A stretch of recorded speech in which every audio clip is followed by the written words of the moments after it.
This is Money Moves on VSiN, the sports betting network.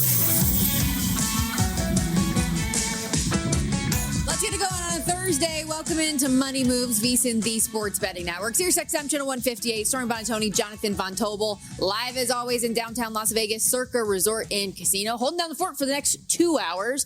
And we got to get you to wake up, buddy. You've been yawning all over the place. Come on, step in the step. It's all right. I woke up at 3 o'clock in the morning, so it's been. Are you getting up earlier now? Earlier than usual? I mean, every once in a while. I was on Hardwood Handicappers today, so I had to make sure to fit that into Every the schedule. Thursday. Yep, and as well as some other things too. So wanted to make sure that I was ready, prepared, as well as taking care of my other duties that I have added to my schedule over the last few weeks. So yes, I am getting up earlier on certain days. Sure. I never thought I was lazy, considering I wake up around like 5:15 in the morning every day, and you just have to one up me always. I mean, just because It I get up doesn't matter early, how early I work, how early I get up, how hard I try. just because I get up early though does not mean that I'm actually productive. You made it seem like you were today. Yeah, though, I mean, maybe. Well, I did a lot of things this morning, so maybe I was productive. But just because you wake up early doesn't mean that. I could have sleep apnea and just not be able to sleep at all. Well, I hope that's not the case. Me too. I don't think I have any signs of that. My Apple Watch says that I don't. But I'm fired up. I'm ready to go. Okay. I will will myself through what we are doing today because we have a lot of basketball to get to. From the yawning to that in a 1 minute span, I'm impressed. You got to get the blood flowing. You know what I mean? And that's, I think, what was happening. I was sitting around waiting for you. Been in the studio for like an hour. So you just get the blood flowing and all of a sudden the energy starts. All right. Let's get this thing done. Well, let's pump up the jams, pump it up, set the table for everything we have to come today on the show. Time for the rundown. It's time for the top headlines and topics of the day. This is the Rundown. You know what? I think our guests are going to match that energy. Got a couple great ones on deck for you today. Greg Hoops Peterson, as well as VSiN host of VSiN by the Books, Jensen Lewis. Just one marquee game on the college basketball slate today, Michigan State and Purdue, but lots of other games worth a look from a betting perspective. Both Greg and Jensen with plays of the day on the board. Plus, as our MLB previews continue, good to get Jensen, former MLB pitcher, get some of his takes on the San Francisco Giants, which we'll break down, and maybe some other hot ticket items he's got going on. Yeah, it's good to have Greg on a day like today because we get to dive deeper into a board that needs to be dove deep into. There's not really that much going on, right?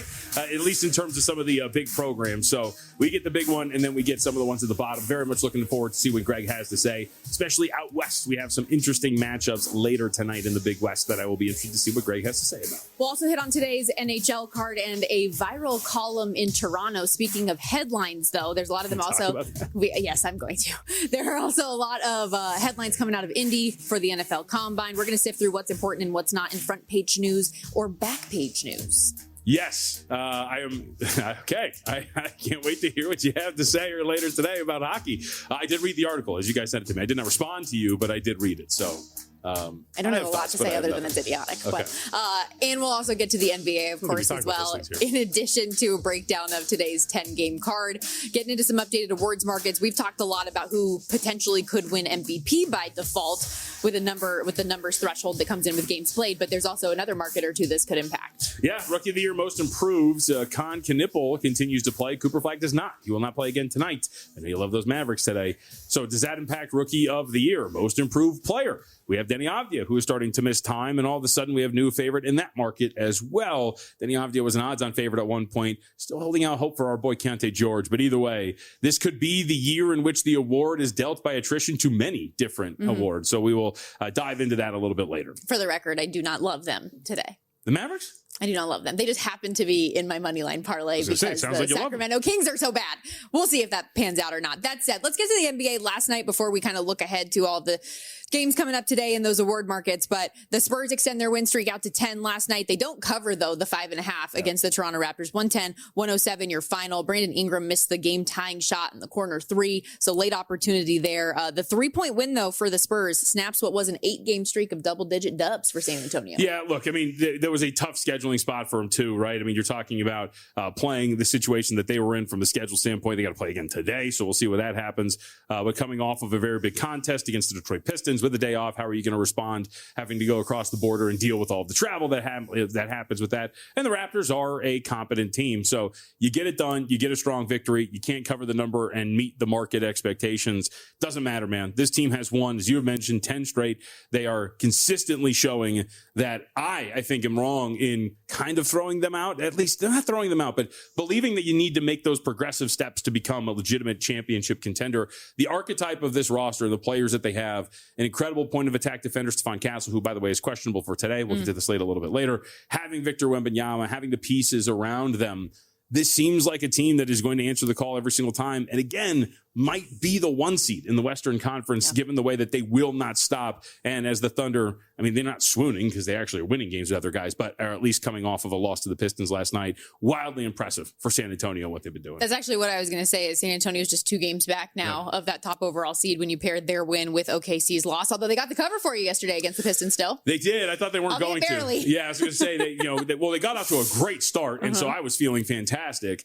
And then you slowly see, especially in that second quarter, like, oh, they're letting go of the rope. Like this might get around bad. the last couple minutes before the half, I was like, oh, okay, where's this going? And then sure enough, at the end, I'm like, okay, we're going to get to like free throw territory. We're going to lose by 11, whatever it is, but they stay inside the number, as you mentioned. They do have, look, they're an impressive defensive team, even without some of their starters out there. But to go out, I would say, be without your starting front court, be without AJ, well, he didn't play either, but to be without Shai Gilgeous-Alexander, to be without Jalen Williams and still go out and get it done from a cover perspective. This team's been an absolute monster. And, obviously, when they're healthy, we know what they're going to be. But Pistons, I was kind of hoping they would lose that game, obviously. When we talk about this division so much, and I was hoping that would be one they would slip up one more time. The Nuggets, meanwhile, looked like a monster themselves against the Celtics yesterday. And that was with Jamal Murray having to leave the game just a few minutes in with illness. They beat Boston 103-84 last night. Another big day for Nikola Jokic as well. But you look at what this defense did. Held Boston to season lows in points and field goal percentages. 36 second half points. I think so. The theme here, we can tie in the San Antonio Spurs as well. You mentioned the night there for Nikola Jokic. He continues to play basketball, and the awards are going to hang over, I think, every single one of these games as we head near the end of the year, because we have that stretch where this rule that is looming as to ruling out some of these guys to potentially win this thing. But Jokic yesterday, you talked about it, 30 points, 11 to 28. You can be somewhat more efficient, 12 rebounds, 6 assists, plus 13 for the day, which is pretty good in a victory like this. But he wants to play. Wembanyama wants to play. They want to get to these awards. And so even if they're a little off their game, whatever it is, they're going to continue to go out there. And so big win for Denver. They're trying to pass Houston for the 3 seed right now. They're currently behind them in 4th due to some tiebreakers. I would expect they can get it done. Houston's got an interesting game today in Orlando, but seeding is important because obviously you're going to want that home court, and depending on what side of the bracket you want to be on. If you're the Denver Nuggets, you don't want to be 4 because as it breaks down right now, you might be playing OKC in the second round. I know you're very high on the Nuggets big picture, and so maybe you do think this is an outlier year. Something I brought up with you when we were filling in on Follow the Money was that Phil Jackson rule. You got to win 40 games before you lose 20 to be a true contender. Dating back to 1979, only 4 teams have defied that rule. With the Celtics loss yesterday, they cannot make that threshold now. Eliminated. Pistons, Thunder, and Spurs, the only 3. So does our NBA title champ come from that group, or do you still think that like the Nuggets are the outsider that can do it? Yeah, they could do or that. I guess the Cavs too, who we're going to talk about in a moment, who they don't play any of their guys yesterday. Still almost beat the Bucks, although give credit where credit's due to Milwaukee. Another freaking win for them as a dog. Yep. Another one. That's one where I was kicking myself because we talked about that when it went down to 3, and you're like, I don't think that Harden's going to play here, and you could probably get something. And then sure enough, they go ahead and get it done. Ryan Rollins, by the way, who we'll talk about as part of the race for most improved, 18 points, 8 of 13 shooting, added 9 assists with 3 rebounds, had a really strong performance for the Bucks too. No, but you're right. I mean, there are obviously exceptions to the rule. You mentioned a couple. It's already happened in terms of teams that have lost 20 games before their 40th victory and gone on to do it. And I think Cleveland would be one of them. Obviously, there's a big change here. It's James Harden and the fact that he has joined this team, and it's been a team beleaguered by injury. Same thing with the Denver Nuggets. They have had to deal with injuries. And so I don't think their issue is not reaching 40 wins before they get to 20 losses. And so I would throw those teams into the contenders for winning their respective conferences and potentially winning the NBA Finals. If we're learning anything, even when the OKC Thunder are at full strength, Stormy, this seems to be a very wide open year for the most part. There doesn't seem to be a team that is Thunder-esque from a season ago. We called it the OKC Invitational in the Western Conference. They came to fruition to an extent, but that was still kind of a drag for them. And when we saw them fully healthy, they were losing games. They were looking inconsistent. They lost those first 3 games to the Spurs. They've had some ugly losses on the ledger as well. nobody is unbeatable at this point right now, I would say. We're going to talk more college basketball coming up in the next segment with our guy, Greg Hoops Peterson. But we've talked a lot this week about who's that 4th 1 seed going to be in the NCAA tournament. Yep. And UConn seemed like the de facto team. We wanted to see what they looked like against St. John's. Well, how about it? My gosh, 72-40 win. Largest defeat for St. John's since Pitino took over there. UConn was only laying 5.5. They dominated yesterday. Sometimes, man, like I was watching that yesterday and I was just like, you know what? Why do I fight this in terms of these situational spots? Right. I mean, look at a couple that we talked about yesterday. UConn, hey man, it's a revenge spot at home. You got to get this done coming up against St. John's. What do? You go ahead and you paste them just like we all expected, right? There were 6.5, 7-point favorites to get it done. What about Grand Canyon and UNLV yesterday? We talked about that. Revenge spot back at home. What's going to happen? Boom, creamed them. Gonzaga, Portland. I think they win by 30. They won by 41. Right. So like I sometimes in college sports, I do this in football too. Maybe you just don't overthink it because it seems like sometimes these situational revenge spots, sandwich, things like that. Man, sometimes you watch the day and you're like, of course this is working. Yeah. Of course I should have played this. Of course. You're Aztecs. I made the joke yesterday. Dude. The Mountain West makes sense whatsoever. It's the most ridiculous conference. Yes. And so what's going to happen? And I made the joke yesterday. I was like, I don't know. They'll probably win by like 20. And then sure enough, they go out there and control the whole game. 89-72, almost win by 20. Wait, where has this been? Right. So they're the most frustrating team in the country, in my opinion, although some others might beg to differ. But sure. That conference in general is very frustrating. You never know what you're going to get on a given day. As for UConn, I don't know if you saw this stat, but stunning to me. Not only was there a stretch where St. John's went over 12 in the first half, they missed their last 24 field goal attempts for the game. Yeah. So just could not buy a bucket to save their lives. Again, 72-40, that final total stays well under the 145.5. We got to step aside. Excited to get into that a little bit further with Greg Peterson. Obviously, we're going to preview the game of the day in college basketball as well. Michigan State visiting Purdue, but a lot of little guys that need some attention and some potential betting spots as well to hit. Don't go anywhere. We are just getting started here on Money Moves.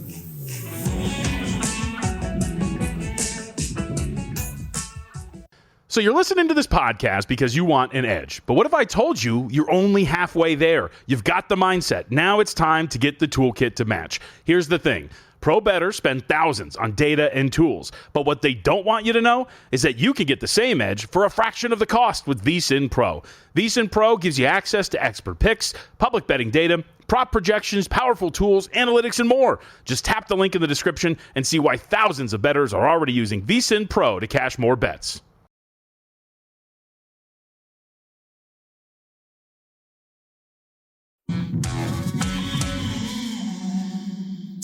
You're watching Money Moves here on VSiN, the Sports Betting Network. Hoops is heating up. We are getting closer and closer to March. It's the best betting stretch of the year. And right now, VSiN's offering our Hoops Mania special, where you can get VSiN Pro access to everything we do here at the network now through May 1st for just $29.99 with VSiN Pro. You get daily best bets from all of our VSiN show hosts and guests, real-time DraftKings and Circa bet splits, AI-powered prop tools, matchup analysis, 24/7 video, and so much more, including our March Mania betting guide that will have team profiles for every tournament team, key trends for each round, expert bracket and future strategies, and best bets from the top VSiN analysts. If you're betting the tournament, this is a must each and every year. Sign up today at VSiN.com/subscribe. That's VSIN.com/subscribe. And we have had a lot of conversation here on the show this week and last week as well about who are those top seeds ultimately going to be in the tournament. As we welcome you back here to Money Moves, Stormy Buonantony, Tony Jonathan Von Tobel with you. UConn, a massive feather in the cap as they try to get that 4th spot ultimately over St. John's yesterday. And who better to break down all things college basketball than a guy who's got hoops in his name these days. Greg Hoops Peterson joins us here on the Progressive Guest Line. Catch him on the Coast to Coast Hoops podcast, obviously all over VSiN as well. Greg, what did you make of the performance from the Huskies last night? Just an absolute dominant beatdown here from UConn. And I thought that they were going to get revenge. I laid 4.5 with UConn. I thought that that was going to be a solid play. I didn't think it was going to be quite that much of a no-sweater. And I think that it goes two ways. With UConn, they need to restore some order. They need to show that they're one of the top defenses in all of college basketball. So they did so and then some. There was a stretch in that game where St. John's had, I believe, 1 point in 11.5 minutes in the second half. Like, that just doesn't happen very often, especially with a team like St. John's that plays at that tempo. And I think we need to have some concerns here with St. John's because coming into the year, they didn't have a point guard. If you know who the St. John's point guard is, you let me know because right now their top players in terms of assists, Zuby Ejiofor and Dylan Mitchell. Those are forwards. That is a big issue. And Rick Pitino is one of the best coaches in all of college basketball. Immense support for him. He said coming into the year that his team didn't need a stinking point guard and everything like that. Here to tell him they could probably use a point guard right about now. All right, let's look at today. We got some big matchups here. We'll start with the biggest of them all. Michigan State on the road against Purdue, Greg. We're looking at an 8-point spread, total of 142.5. Where do you lean?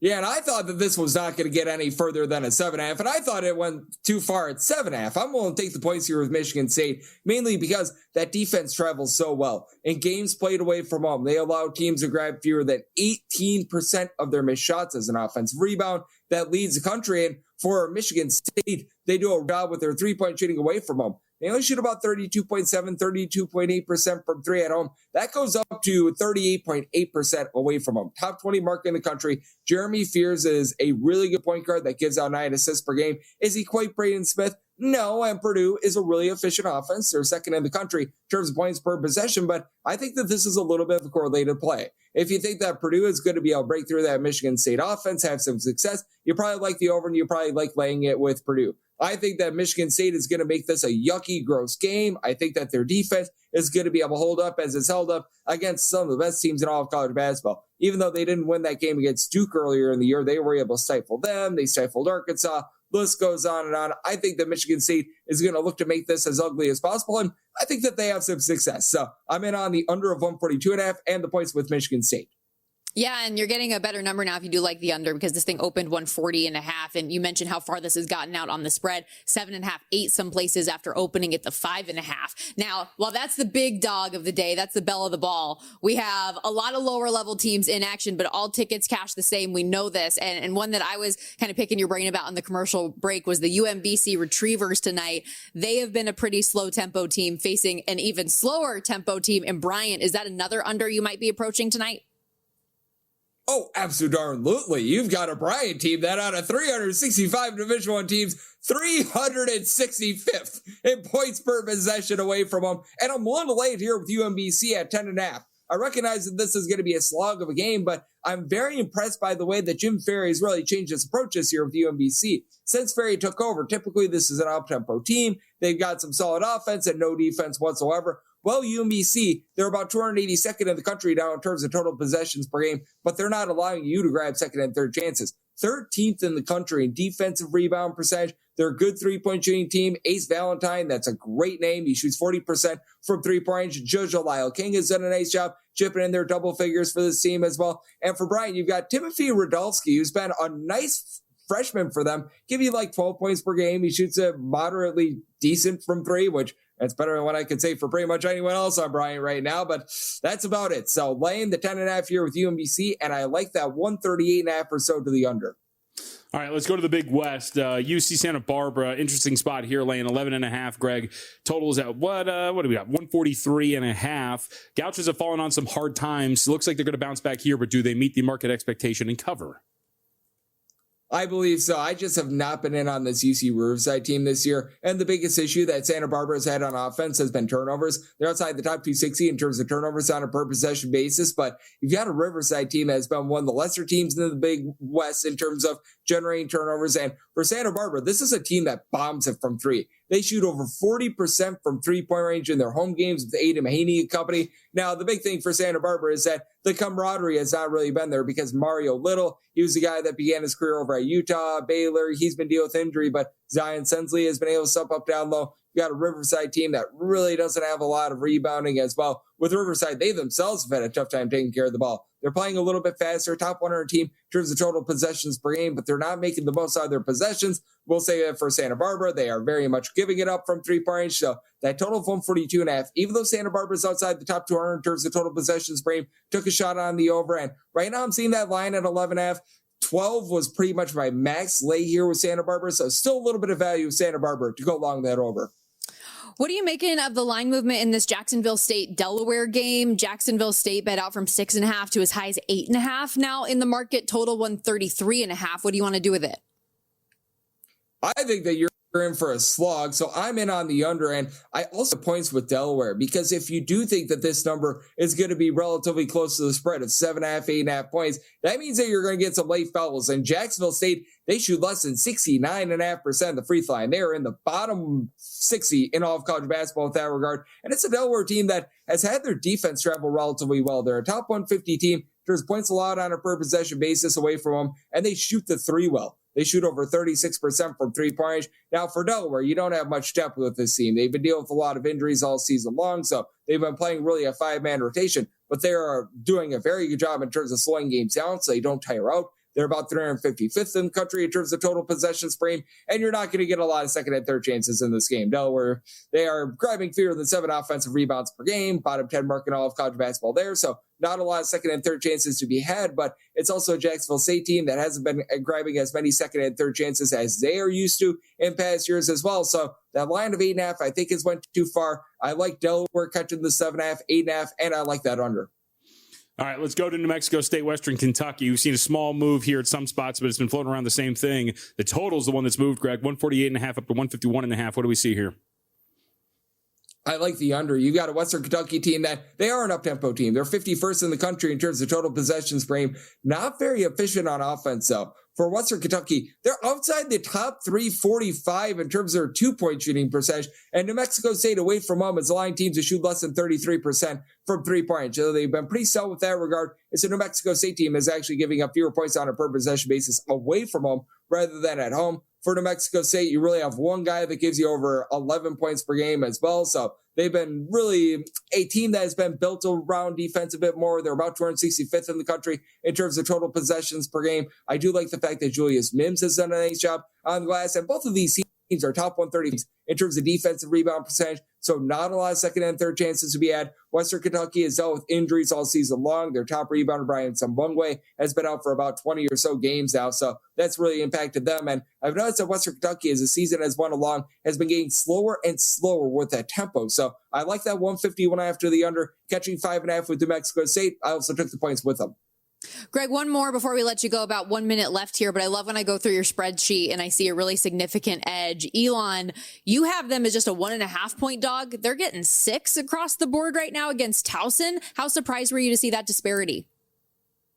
Little bit surprised, but Towson's been overvalued all season long. They lost just 2 games in the Coastal Conference last season in conference play. They lost their first 4 games in Coastal Conference play. They just have not been the same team that they were a season ago. They're one of those teams that they had a lot returning, but they haven't been able to make a lot of them. And for Elon, they're a much better defense away from home rather than at home. As a matter of fact, they're giving up more than 6.5 points fewer per 100 possessions away from home rather than at home. And this is a good offense. They're a top 55 team in terms of points scored on a per possession basis away from home. They've got the top scorer in this game in Chandler Cottrell. And let's say that Towson is up 4 or 5 points with a minute remaining. They're another team that shoots less than 69% of the free throw line. They're a bottom 50 team with that regard. Can't trust them in this sort of a spot. Looks like it's coming down from 6 to 5.5 at a lot of spots. I still like the 5.5 here with Elon, and that total of 144.5. Towson outside the top 320 in terms of points per possession. I like the under. I'm here for it. Thank you so much, Greg. Appreciate you, buddy. Always appreciate you guys. Thank you. And I mentioned that spreadsheet where Greg's got his numbers for every side in total across the board in college basketball every day. You can find it at VSiN.com. You can also follow him on X at @GUnit_81 for all of those details, daily articles, as well as the Coast to Coast Hoops podcast. We got to step aside. We're talking more basketball next, but in the association.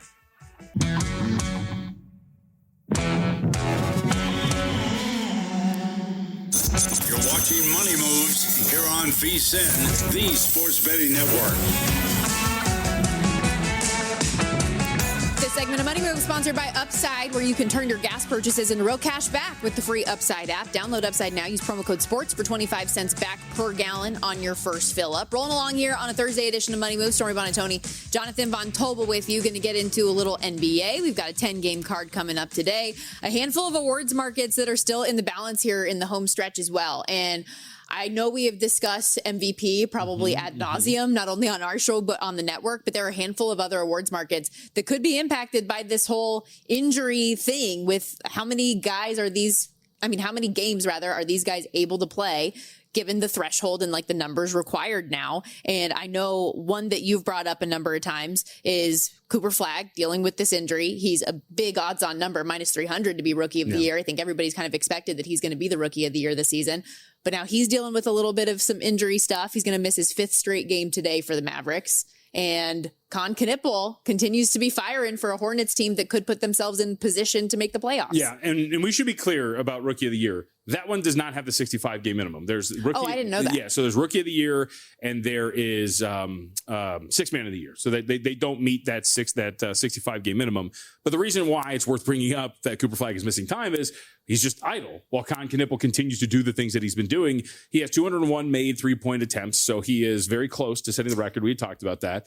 And that's, I think, worth bringing up is if we have one guy who is missing time due to injury, and he's having a strong season, but the other guy is one of the focal points of a team that might make the playoffs as a rookie, and he continues to perform at the level that he is, are voters going to start to swing a little bit more in the direction of Con Knipple as opposed to Cooper Flagg, especially if he's beating him out in a very large swath of games when you're talking about how many games he's played in?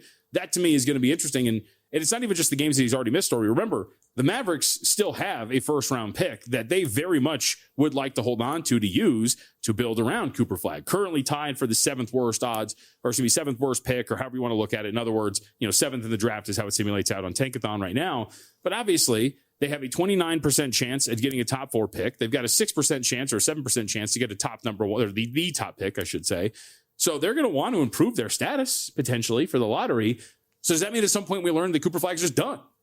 And what does that mean for the Rookie of the Year race? So the fact that Flagg has been being held out with this injury is, I think, extremely fascinating when it comes to the race. Again, there is no 65-game minimum for this award, but you would have to think that some of the voters are looking at the time missed as some sort of way to break a tiebreaker between the two, use that against him while Con Knipple continues to play. It's just definitely something worth noting at this point. And that totally does make sense. By the way, you mentioning there not being a threshold for Rookie of the Year for this type of an award, it definitely makes sense for a rookie who might not be starting at the beginning of the year or just working his way into the lineup. Obviously, we have an exception with some of the guys that we have out there now and who first get thrust in.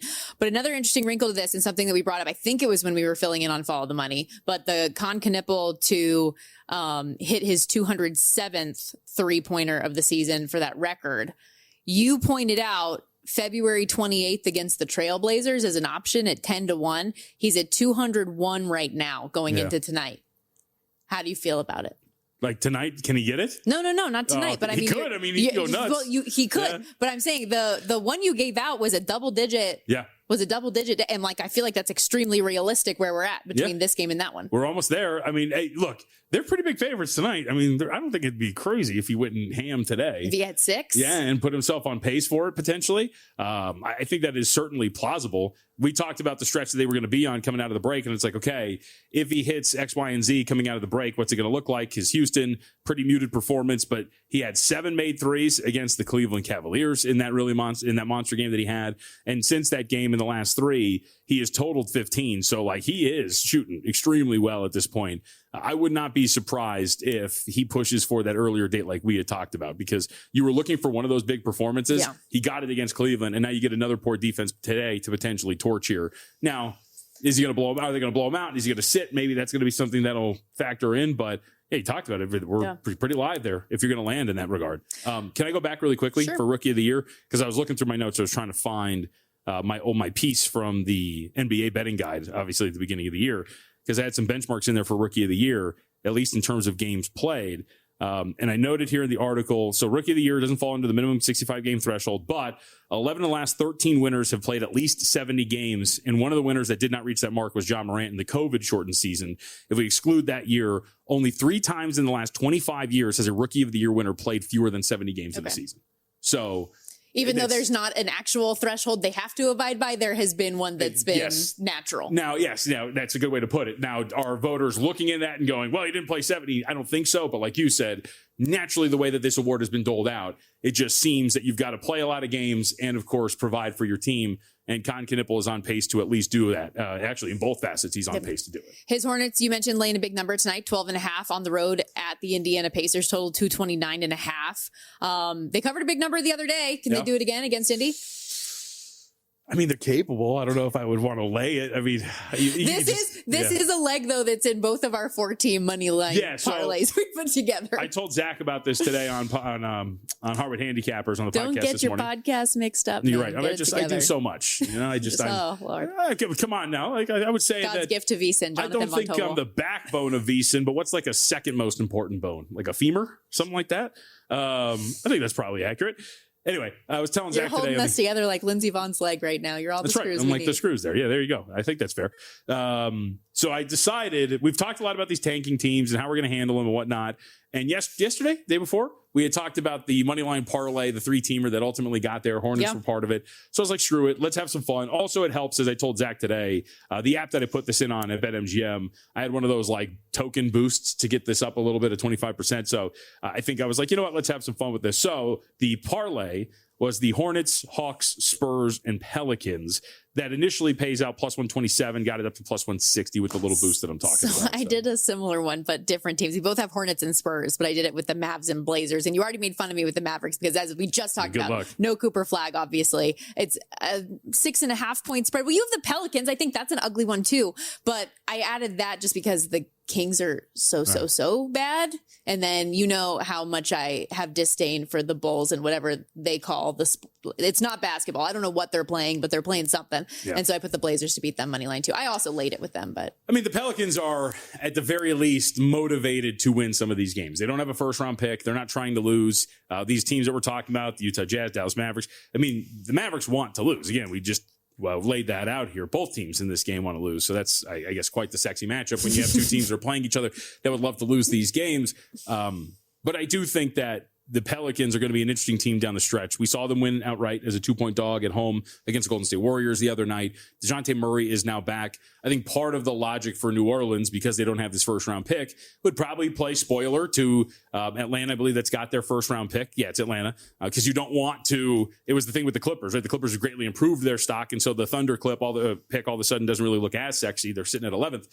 But for the Pelicans, you don't want to have a year in which you're giving away a top 4 pick in this draft, and who knows how the lottery is even going to shake out. That would be absolutely brutal. So they're motivated to win. I think they're also motivated to make some of their pieces look as good as possible. Remember, they also have some really young key pieces on this roster that have played very big roles for them this year. Developing the young guys, getting guys like DeJounte Murray well acclimated and back and ready to go to potentially flip before the trade deadline next year. Who knows what's going to happen, or in the offseason. So the Pelicans are very motivated to win, which is why I was like, you know what? It's going to be an ugly leg, but let's just throw it on there and see what happens. Keontae George, by the way, questionable. Yeah. And we have no idea if the NBA, I don't know if you saw this report yesterday. Markkinen. Yeah, so Larry Markkinen is getting an MRI today, but the NBA is allegedly sending independent agents to verify the MRI because they don't believe Lauri Markkinen and the Jazz. What a time to be alive in the NBA right now. My goodness. One more here before we hit the break, because it's become kind of thematic for us on the show, is the Lakers playing a bad team. And I know the Suns are middle of the row on paper, but they don't have Devin Booker. They don't have Dylan Brooks. You know, for the Lakers, they're going to have LeBron, Luka, and Austin Reeves in the lineup tonight. Is this a spot where you do buy in on LA, especially after the heartbreaking end of game loss the other day? I did. Well, we'll try. I tried it. It's up to 6 in some spots. You know, as we talked about it this morning on Harvard Handicappers, it was a 4.5 point spread. I think this is the spot for the Lakers. You mentioned everything they're coming off of in that Orlando game. This is a team that is really beat up. No Booker, no Brooks. Goodwin as well. It's a very thin group. I think that we're starting to see the slide here for the Phoenix Suns. And so this would be the time, if you're going to catch a team slipping and you're going to get back on track, it would be here for the Los Angeles Lakers. And rumor has it that the Lakers training staff has done a really good job with DeAndre Ayton's water bottle to make sure that he is very much ready to go. According to a report from Dave McMenamin, the Lakers training staff wraps DeAndre Ayton's water bottle in tape and writes, DA's Crunk Juice, drink this to unleash the beast, to keep him motivated. So. Is that like Michael's secret stuff or whatever? Yes, I would say so. Embarrassing. Little less family friendly, little more embarrassing. Yeah, that's another good word. I can't believe it. We will have more of our fill of the NBA coming up after this. We'll also get into our MLB preview of the day, diving into the San Francisco Giants. But speaking of getting your fill, you can fill up your gas tank right now and actually make money with the free Upside app. Download the app. You can check nearby offers, earn cash back every time you fill up the tank. Use promo code SPORTS right now as well. You'll get an extra 25 cents back per gallon on your first fill up. Drivers are seeing $200 to $300 a year just from their normal commute. It takes seconds to use. You can cash out anytime to your bank account or gift cards. Download the free Upside app today. Promo code SPORTS. Offers vary by user and location. Visit upside.com for details.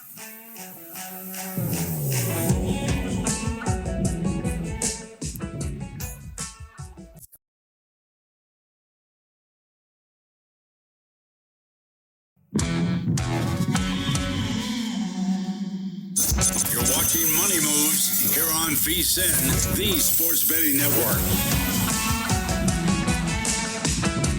So you're talking Lakers Suns before the break as we welcome you back here to Money Moves, VSiN, the Sports Betting Network. Stormy Buonantony, Jonathan Von Tobel with you. And you said you got a Luka stat for me. What do we got? This is not a proprietary statistic. This is courtesy of Tom Haberstroh, not me. But just keep that in mind. I get credit for reading this tweet. Over the last 2 seasons, 207 NBA players have made a shot to tie or go ahead in the final minute of a game per stat head. Luka Doncic is not among those 207 players. So again, over the last 2 seasons, 207 NBA players have made a shot to tie or go ahead in the final minute of a game. Luka Doncic does not have a single one of those. He is not one of those players over the last 2 seasons. That's wild. Now, we know about the playoffs. This is a regular season stat. Sure. He did it over Rudy Gobert. But it ties in, as Haberstroh does brilliantly here, obviously with what we saw oddly on Tuesday. Yes, against the Orlando Magic, where for some reason he was just like, hot potato, here you go, and was out. So Stormy called Luka a coward during the break. I don't know if I would go that far. Come on. But it is interesting that we have this statistic, and then, of course, that follows what happened the other day. So speaking of the aforementioned Magic, though, they've got the Rockets today, 2.5-point home dog, total 215.5. Is this another spot where you're willing to buy in on Orlando? Just given the scheduling spot in my brain, second leg of a back-to-back for Houston, third game in 4 nights, which is at this point in the year usually an opportunity to fade a team. Getting 2.5, thoughts? Yeah, you hit on all the important points here. It's one of the line moves that I disagree with and somewhat perplexed by. Rockets are up to 3 at a lot of different spots right now. And I don't really know why. You said it. I mean, this is not a good situation for the Houston Rockets, given where they're at. Now, we should put into context, while it is the second leg of back-to-back and third game in 4 nights, the 2 teams that they played prior to this were the Utah Jazz and the Sacramento Kings. Don't believe in that order, but it might be. So it's not like they were playing the stiffest of competition before heading out to Orlando. Having said that, Orlando has been playing somewhat better. If you go back to January 28th or over their last 12 games, 8-4 straight up, 7-4 against the spread with a push in there. They are the 7th best defensive team in the NBA over that stretch, Stormy. So they are playing extremely well. And the Rockets bring into this game one of the stiffest half-court offenses you're going to see in the NBA, and most likely might be, outside of Orlando, one of the worst half-court offenses in the playoff field once everything is set. I just don't know if I trust Houston, given the scheduling spot, with this offense, taking on a defense that has the length and the ability on that end of the floor to go out there and get a win as a road favorite. I also don't know if there's that much separation here between the two. Obviously, I want Jalen Suggs out there. He is questionable to play. So we will see if that is going to be the case. And one would assume that Amen Thompson is going to be out there for the Houston Rockets as well, who did not play against the Sacramento Kings. But either way, and he's officially off the injury report. I just don't really agree with it. I think it's a negative scheduling spot. I think Orlando's been playing better. I'll probably lose this one because the market disagrees, but I will take my stand with the Orlando Magic tonight. What do you think about your Clippers tonight in the nightcap? Still questionable on whether or not Kawhi Leonard's going to go. They're getting 5.5 at home against Minnesota. Yeah, I am tempted to add the Clippers here and take the risk that Kawhi is going to play. Here's the thing. This is a massive scheduling advantage for the Clippers. They haven't played in over 3 days. So, and Zach put this eloquently when we talked about it this morning, which is, why would Kawhi Leonard be questionable coming off of 3 days in which he played in the game prior? And remember, he hurt his ankle in the Lakers game, but then played the next game on Sunday, has 3 days off, and now he's questionable to play today against the Minnesota Timberwolves. That doesn't really add up. I would assume he's going to be out there. Questions about whether John Collins is going to play. Remember, he took that nasty fall against the Los Angeles Lakers. He's still dealing with the ramifications of that, but I just feel like this might be worth a gamble. Again, I have not added this yet. I haven't played it yet. We're kind of been frozen here at 5.5. Should also note, too, that the Minnesota Timberwolves continue to be one of the more overvalued teams in the betting market. The market consistently prices them as this, top tier Western Conference team. And while they might be able to achieve those things, they have failed to cover the last 3. They failed to cover 7 out of the last 9. If you look at the season as a whole, they're 25-34 against the spread. They've been one of the worst cover teams in the association because the market's just been so high on them. And they still can't figure out the non-Rudy Gobert minutes on defense. When he's off the floor, they're giving up over 120 points per 100 possessions.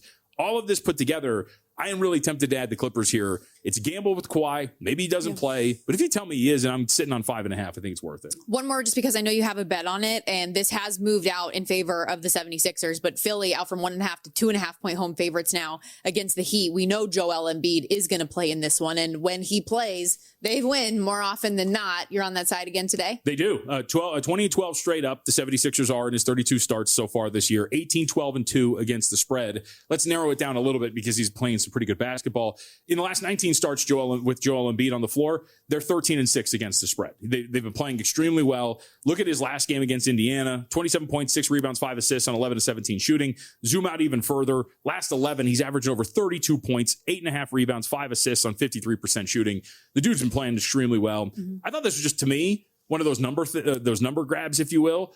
I think that however you rate home court, whatever it is, these two teams aren't equals to each other. I think Philly is better on a neutral than Miami, and that is without Paul George and given the way that he is playing. So somewhat surprised that the market opened as short as it did, 1.5, 2. Like you said, we're up to 2.5. I think they should be more like 3.5. So yeah, late 1.5 for the Philadelphia 76ers today and Embiid, and we will bank on that happening. And I'll add this really quickly. I know we got to get to baseball. With Miami, you can look at this and say, well, John, they're 9-5 against the spread in the last 14 games, and they have the best defensive rating in the NBA over that stretch. They also have a 31-point win over Utah, a 43-point win over Chicago, a 31-point win over Washington. That might cloud your small sample stretch there and realize, oh, they just beat the tar out of these tanking teams, and mixed in there are also a bunch of bad losses. That's actually where I was going to go, because the Heat have been a pretty decent cover team lately, but how much is the opponent mixed into that as well, where not only those numbers, but the defensive numbers, as you referenced, are just getting a little bit inflated and blown out of proportion.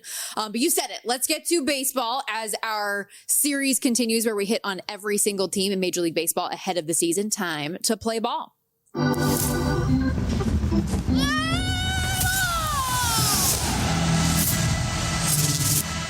All right, JVT, today we're diving into the San Francisco Giants, who coincidentally will have first pitch against the Rockies in spring training, top of the hour here coming up. But their win total, 80.5 after going 81-81 a year ago. Needed to win their last 4 games of the season to get there, but did. They do, of course, have the added challenge of playing in the NL West, where the Dodgers are a preseason $6 favorite already. Lots to discuss lineup and rotation-wise. What changed? What's the ceiling? What's the floor? But I do want to start here real quickly with the change in manager, where Buster Posey went off the beaten path here a little bit, bringing in Tony Vitello, very highly accomplished college coach, comes over from the University of Tennessee, but 0 MLB experience, now leading the San Francisco Giants group. Yeah, but seems like a tactical nerd, so I think it's really going to help. I mean, I think we talked about this with Jensen the last time we had him, and we're going to have him a little bit later today. But the thought of, in certain sports, I think there's something to managing personalities in a locker room or whatever it is. In baseball, it's a little bit more about how you deploy these guys, how you use them, you manage them, as opposed to being a coach. So I think that's really going to help make the transition a little bit easier. I think the real question is going to be, is he going to be able to get something out of this offense? This offense was the problem for them last year. Struck out a ton, especially when you looked at it away from home. There's something that needs to improve there with this lineup. You have a lot of continuity coming back with their 9 guys. I think it's 5 of the 6 guys that are at the top of this this lineup from last year in terms of weighted runs created plus is back. So I think that's really going to help you out.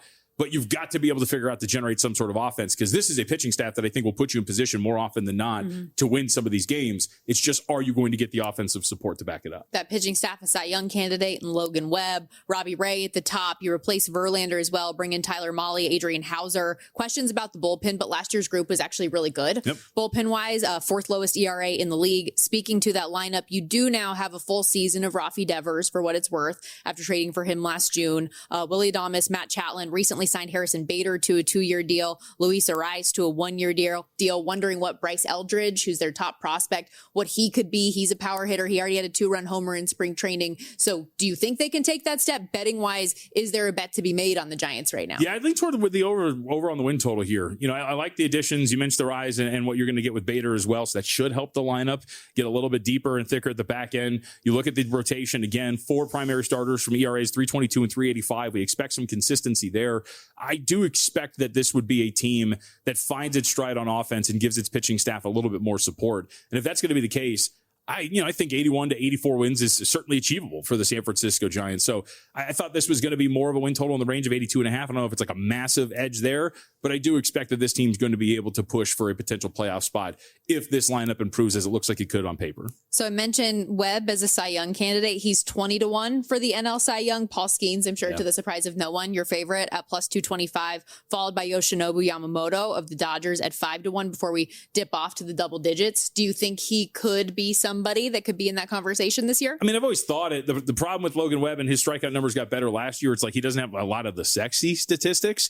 But, I mean, like you said, he's got a 3.22 ERA and a 2.60 FIP from last year. That would tell you that he is actually due for some better fates. And even the last 2 years, he has had that differential between his ERA and his fielding independent. So he's sitting on a potential dominant season. Okay. His FIP has gotten better each of the last 3 years, and I wouldn't be surprised if he's up there again. Again, 20-1, the number on Logan Webb there. You mentioned Jensen Lewis. We are going to catch up with him coming up in hour 2. But when we return, getting into a little NFL talk, there's a lot of news and notes that's been coming out of Indianapolis and the combines. We will hit on that and more when we return here on Money Moves, VSiN, the Sports Betting Network.